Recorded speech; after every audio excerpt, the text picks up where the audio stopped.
بسم اللہ الرحمن الرحیم۔ السلام علیکم۔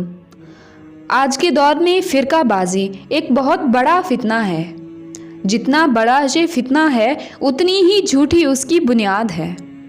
مسلمانوں کے درمیان اختلاف تو ہو سکتا ہے، مسلمانوں کی سوچ تو مختلف ہو سکتی ہے، مگر ایک مسلمان کبھی اپنے دین میں فرقہ نہیں بناتا، کبھی اپنے دین کو ٹکڑے ٹکڑے نہیں کرتا، ایسی چھوٹی چھوٹی باتوں کو بنیاد بنا کر نہیں جھگڑتا جن کی کوئی حقیقت ہی نہ ہو۔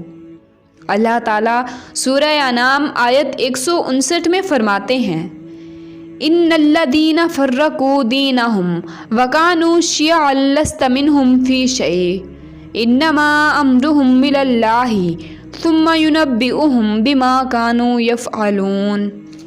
بے شک جن لوگوں نے تفرقہ ڈالا اپنے دین میں اور گروہ گروہ ہو گئے، ان کا آپ صلی اللہ علیہ وآلہ وسلم سے کوئی تعلق نہیں، فقط ان کا معاملہ اللہ کے حوالے ہے، وہ انہیں بتا دے گا جو کچھ وہ کرتے تھے۔ وہ لوگ جو کسی فرقہ کی نمائندگی بھی کرتے ہیں اور اپنے آپ کو حضرت محمد صلی اللہ علیہ وآلہ وسلم کی امت میں بھی سمجھتے ہیں، ان کے لیے یہ آیت خاص پیغام ہے۔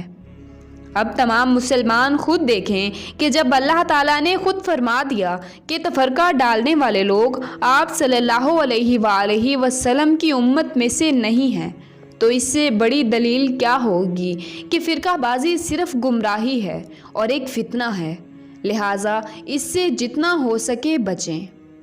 چاہے کوئی بریلوی ہے یا اہل سنت یا اہل حدیث ہے یا جو بھی ہے، قرآن تو سبھی کا ایک ہے نا، تو اسی قرآن سے ہدایت لیں اور فرقہ بازی کو ترک کر دیں، ورنہ شاید یہ تو ہو سکتا ہے کہ ہم کوئی گناہ انجانے میں کر جائیں تو اس کی معافی بھی مل جائے، مگر جو فساد ہم جان بوجھ کر پھیلائیں گے شاید اس کی معافی بھی نہ ہو، کیونکہ فساد پھیلانا قتل سے بھی بڑا گناہ ہے۔